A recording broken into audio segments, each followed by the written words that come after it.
जय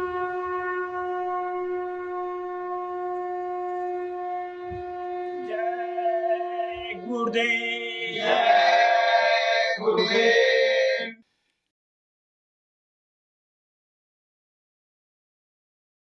जय गुरुदेव। जय गुरुदेव। मन को लगा ले मनवा गुरु नाम से, भूल गया तू आया किस काम से। मन को लगा ले मनवा गुरु नाम से,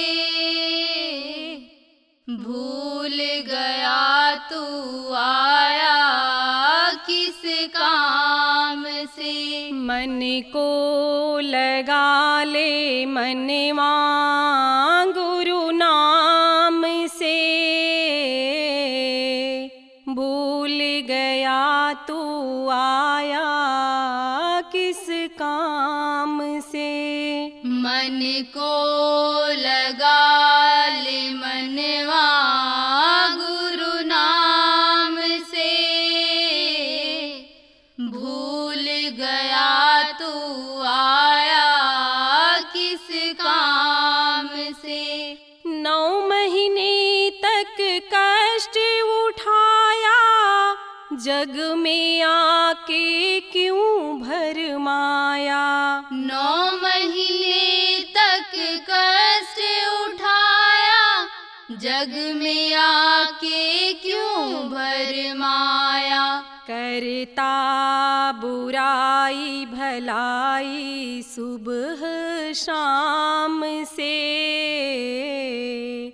भूल गया तू आया किस काम से। करता बुराई भलाई सुबह शाम से, भूल गया तू आया किस काम से। सुमिरन कर ले ध्यान लगा ले, सतगुरु के सत्संग में नहा ले। सुमिरन कर ले ध्यान लगा ले, सतगुरु के सत्संग में नहा ले। मैल छुड़ा ले प्राणी तन चाम से, भूल गया तू आया किस काम से। मैल छुड़ा ले प्राणी तन चाम से, भूल गया तू आया किस काम से। सतगुरु सा नहीं साथी दूजा, मन से कर ले गुरु जी की पूजा। सतगुरु सा नहीं साथी दूजा, मन से कर ले गुरु जी की पूजा। पार लगेगी नैया राम से, भूल गया तू आया किस काम से। पार लगेगी नैया राम से, भूल गया तू आया किस काम से।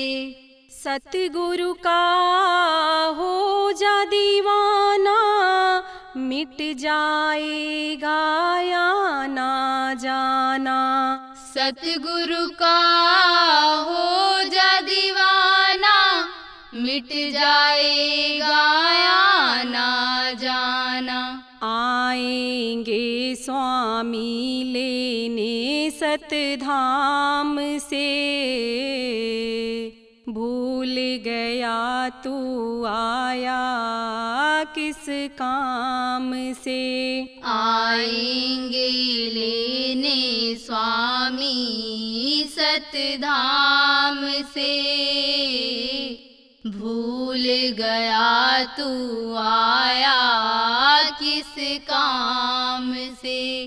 प्रेमी दर दर क्यों भटकाए, गुरु दर्शन बिन चैन न पाए। प्रेमी दर दर क्यों भटकाए, गुरु दर्शन बिन चैन न पाए। दर्श मिलेगा बंदे गुरु जाम से, भूल गया तू आया किस काम से। दर्श मिलेगा बंदे गुरु जाम से, भूल गया तू आया किस काम से। मन को लगा ले मनवा गुरु नाम से, भूल गया तू आया किस काम से। मन को लगा ले मनवा गुरु नाम से, भूल गया तू आया किस काम से। जय गुरुदेव। जय गुरुदेव।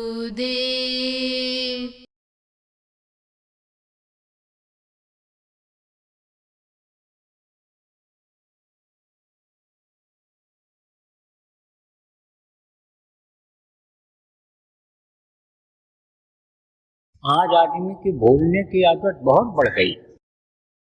खान पान खराब हो गया, विचार व्यवहार खराब हो गए, सांस का असर हो गया। अच्छी बात सुनता है, मनन करता है, सोचता है कि भाई ऐसा करना चाहिए, लेकिन जाता है घर में गया, गांव में गया, आप ये समझो कि अपनी सोसाइटी में गया, वहाँ अगर दुनियादार मिल गए, गलत लोग मिल गए, तो इसको भूल जाता है और उसी का असर आ जाता है। देखो बच्चों और बच्चियों, प्रेमियों, बराबर अच्छी बातों को याद रखना चाहिए, अच्छी बातों को छोड़ना नहीं चाहिए। और जब अच्छी बातों को आप छोड़ देते हो, जब गुरु के बताए रास्ते से आप अलग हो जाते हो और दूसरे के साथ पड़ जाते हो, जो दुनियादार हैं, जिनको कोई जानकारी नहीं है, उनके साथ जब पड़ जाते हो तो असर आ जाता है। चाहे आप पुरुष हो और चाहे स्त्री हो, दोनों पर असर आता है। सांस का बड़ा असर आता है। आपको बताऊं कैसे। देखो, आप सब्जी लाते हो, बच्चियों, फल लाते हो तो उसको काट करके खाते हो, टुकड़ा बना करके खाते हो। किससे काटते हो?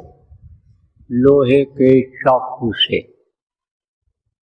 वही सब्जी, वही फल आपका मन प्रसन्न कर देता है, आपका पेट भर देता है, आपके अन्न को पचाता है, शरीर में ताकत लाता है, वो आपके लिए फायदेमंद है। जो छुरी से, चाकू से सब्जी काटते हैं, वो लोहा उस लोहे से अच्छा होता है। किससे? कि जो चाकू से मार देता है, जान ले लेता है, वही चाकू, वही नाम इसका भी, छुरी उसका भी, वो किसके हाथ में पड़ गया? अपराधी के हाथ में पड़ गया, गलत लोगों के हाथ में पड़ गया, तो लोहा वही है, असर दूसरा हो गया। देखो, जब ये धुआं कहाँ लगता है? आपके शरीर में लगता है।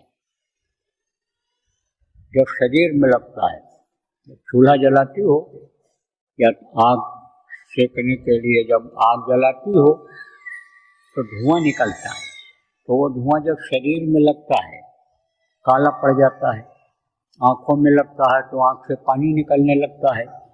लेकिन यही मारुत, यही हवा जब उस धुएं को उड़ा करके ले जाती है, कहाँ ले जाती है? ऊपर आसमान की तरफ। तो ऊपर क्या है? नमी है। नमी किसको कहते हैं? ठंडी को कहते हैं। तो उससे जब मिलता है तब आप ये समझो कि नीचे गिरता है पानी, और पानी से सिंचाई हो जाती है, पानी से कुएं में पानी आ जाता है, वही आपके लिए हमारे लिए जीने का साधन बन जाता है। पानी न हो, अन्न न हो तो आदमी का इस समय जीना बड़ा मुश्किल है, क्योंकि अन्य प्राणी कल जुगे। तो साथ का ऐसा असर होता है। संगत ही गुण होत है, संगत ही गुण जाए, बांस बांस और मिश्री एक है भाव बिकाए। देखो मिश्री होती है, मिश्री के अंदर रस्सी पड़ी रहती है, बांस का टुकड़ा पड़ा रहता है, वो भी उसी के भाव बिक जाता है, मिश्री के भाव। इसीलिए कहा गया साध का संग करना चाहिए, संत का संग करना चाहिए, पहुँचे हुए सत्संग में, पहुँचे हुए के सत्संग में जाना चाहिए, क्योंकि वो यही की बात नहीं, आँखों से देखने वाली ही बात को नहीं, बल्कि अंतर की आँख से जो देखते हैं, जो इन बाहरी आँखों से चीज नहीं देखी जा सकती है, उसको देखने वाली चीज़ों को बताते हैं और देखने का तरीका बताते हैं। ऐसे सत्संगों के, ऐसे महात्माओं के संगत में जाने से उस प्रभु से प्रेम होने लगता है। किससे? जो सबका सृजनहार है, जिसको आप देख नहीं पाते हो।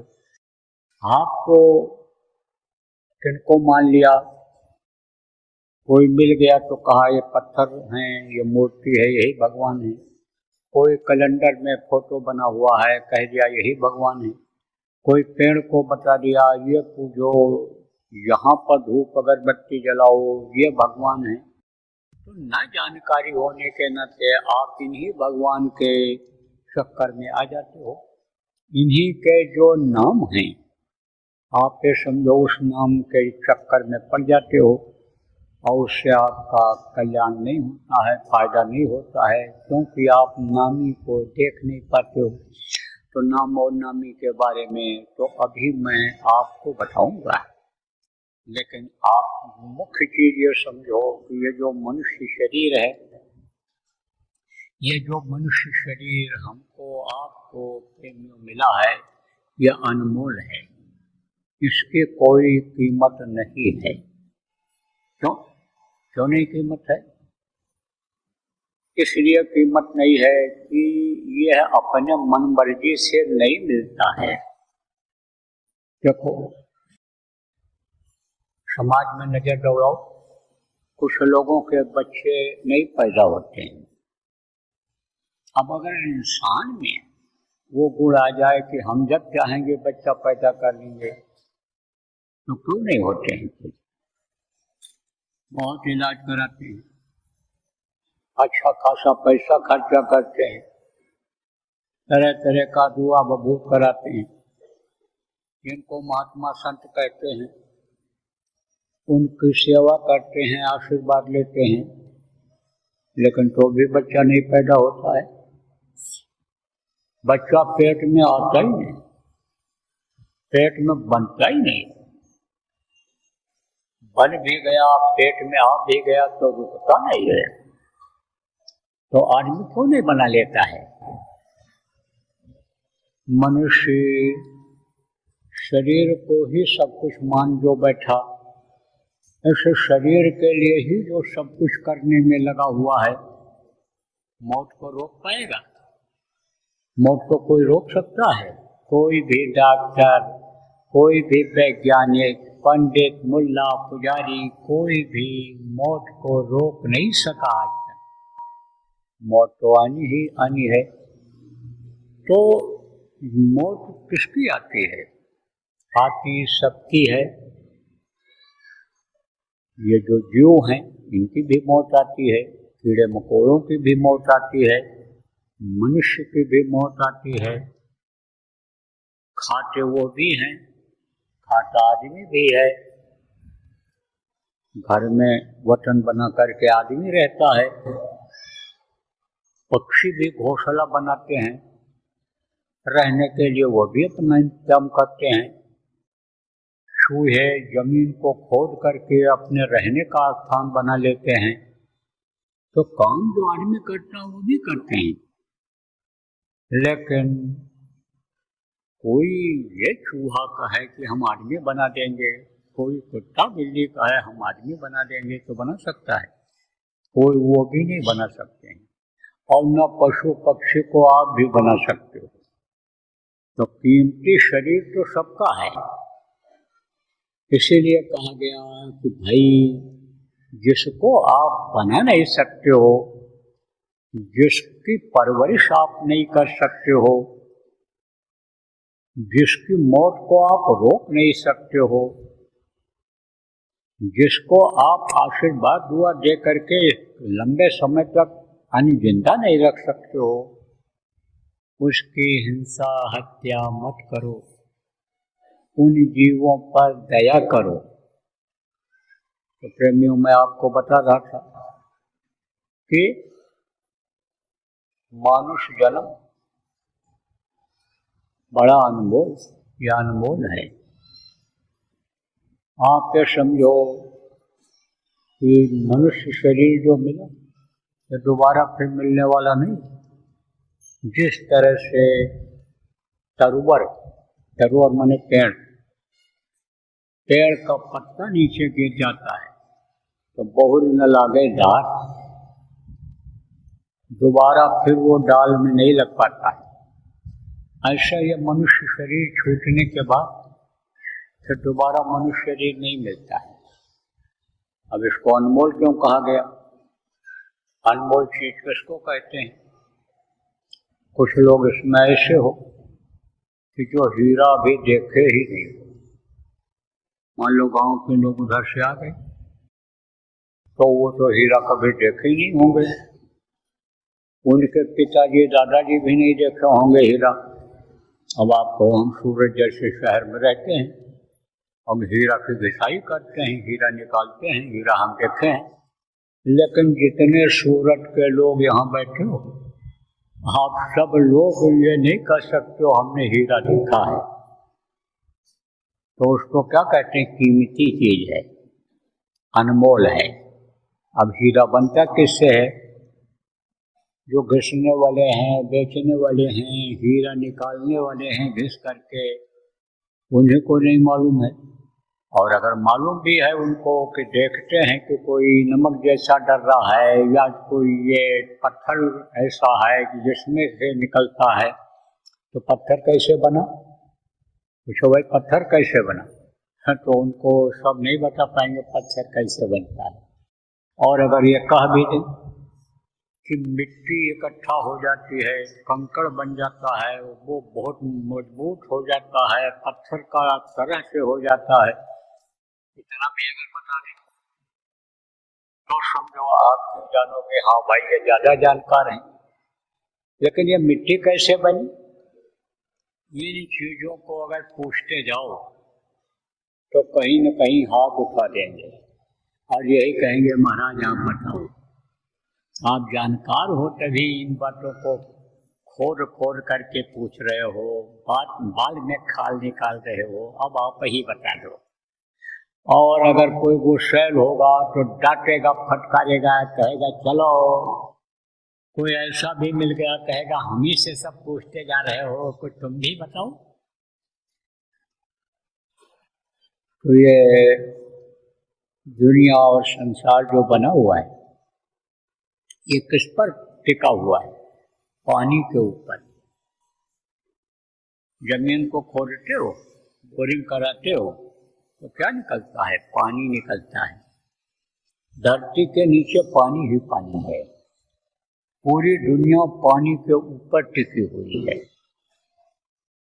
तो पानी जब इकट्ठा होता है तो पानी में ये जो पानी होते हैं इनमें हर तरह की चीजें बह करके आती हैं। जैसे आप नहाते धोते हो तो पानी नाली में बह करके जाता है, तो पतला जो होता है निकल जाता है और कचरा जो होता है वो रुक जाता है। तब उसकी आप सफाई कर देते हो तो वो पानी बह करके कहाँ गया? वो पानी बह करके तालाब में गया, नाला में गया, और नाला कहाँ जाता है? बह करके नदी में, और नदी बह करके कहाँ जाती है? समुद्र में। तो समुद्र में तो हर तट पहुँचे ना। अरे भाई हाथ धोया आपने, मलाई खा के हाथ धोया, दूध हाथ से दूध की मिठाई खाया, दूध यानी खीर खा लिया मान लो हाथ से या चम्मच से ही खाया तो धोया, तो पानी कहाँ गया? उसी नाली में तो गया। तो एकदम से यहाँ तो छन नहीं पाया, वो तट वहाँ पहुँच गया। बाढ़ आ गई कहीं और बाढ़ में सोना चांदी बहा करके चला गया, अब वो उसी में बहता रहा, उसके तत्व उसमें निकलते रहे। तो समुद्र में जो है वो हर चीज पहुँचती है। और समुद्र में क्या होता रहता है? समुद्र में मंथन एक तरह से होता रहता है। मंथन किसको कहते हैं? पानी उसका उछलता है और फिर नीचे आता है, लहरें ऐसे तेज चलती हैं, तो वो जो पानी है बिल्कुल मथ जाता है, बिलो जाता है। जैसे बच्चियों दही बनाती हो ऐसे बिलो करके मथ करके, उसी तरह से वो पानी मथ जाता है। तो उसमें से बहुत सारी चीजें निकलती हैं और वो जब इकट्ठा हो जाती हैं तो समझो कि यानी मथते मथते पानी जब खारा हो जाता है, वो जो चीजें पड़ी रहती हैं उसकी वजह से खारा हो जाता है, तो उसका नमक बन जाता है, उसी में सीप बन जाती है, उसी में शंख बन जाते हैं। ये सब उसी से होते हैं। और आप ये समझो इसी तरह से आप समझो पानी में से ही यानी ये धरती निकल करके आ जाती है।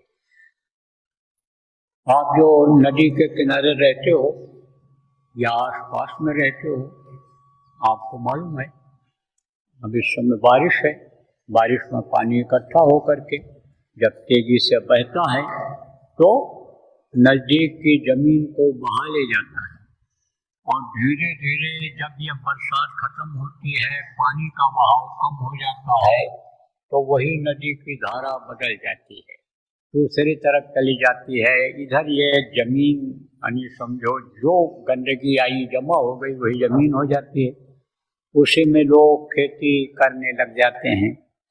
तो इस जल से ये बन जाती है धरती, और धरती की खुदाई न हो, गुड़ाई जुताई न हो, तो यही मिट्टी धूल उड़ते उड़ते ये आपके समझो मोटी हो जाती है।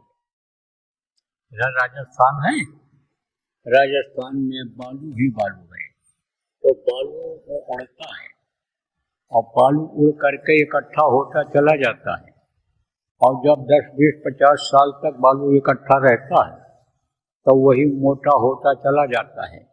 तो पहले तो कंकड़ पत्थर बनता है और वही कंकड़ पत्थर वो मोटे मोटे यानी पहाड़ बन जाते हैं, पत्थर बन जाता है।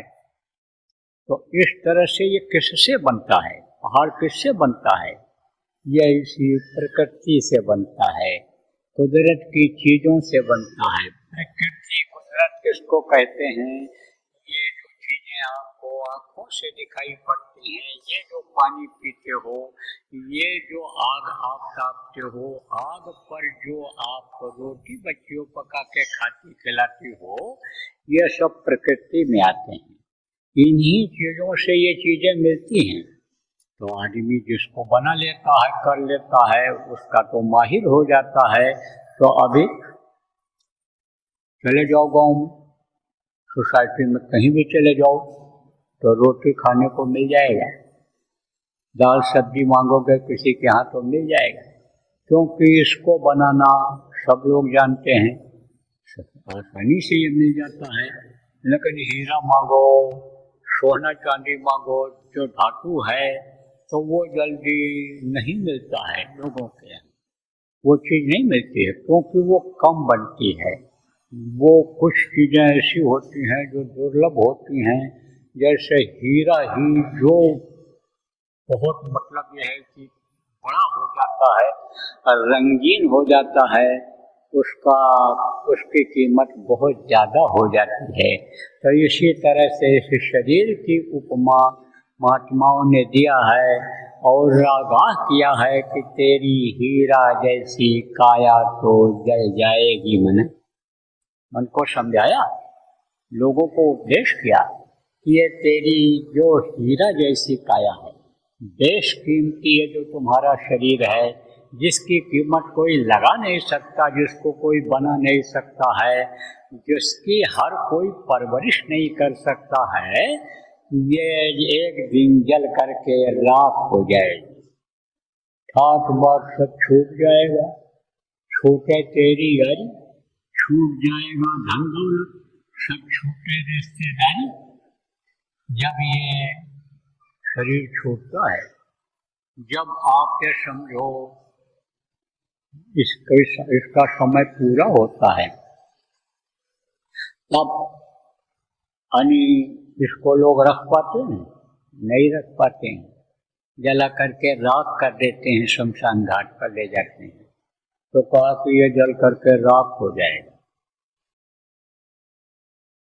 और वही पुत्र परिवार पेट पकड़, बाँह पकड़ कर भाई, पैर पकड़ कर छोड़त नहीं, लो कहे भाई, रो छाही मत जाया खेले, लाली चदरिया उड़ते, तरह तरह से समझाया।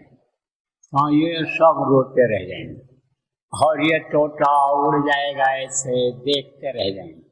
जैसे पतंग को हवा उड़ा करके ऐसे ले करके चली जाती है, ऐसे ही इस जीवात्मा को ये एक तरह से वायुमंडल में निकल करके चला जाना पड़ेगा। तरह तरह से समझाया संतों ने, महात्माओं ने। जब जब आए गुरु महाराज हमारे जैसे संत, तब लोगों को याद दिलाए, समझाए। कहे भाई, जैसे जल का ओला होता है, ओला पत्थर, ओला पत्थर जैसे होता है, उसी तरह से ये शरीर है, ये विनष्ट जाएगा। जैसे ऊपर से ओला पत्थर जिसको कहते हो नीचे गिरता है जमीन पर, और देखते देखते बिखर जाता है, देखते देखते वो पानी हो जाता है। ऐसे ही ये शरीर बिल्कुल पानी जैसा हो जाता है। इसमें जो नसें हैं, जिनमें खून बह रहा है, चल रहा है, अंदर में प्रवाहित हो रहा है, इसमें पानी भर जाता है, सिकुड़ जाती है। ये बुढ़ापे में ही आप देखो, ये नशे सब अंदर से सिकुड़ती है, अंदर का जो यह सिस्टम है ये सिकुड़ता है।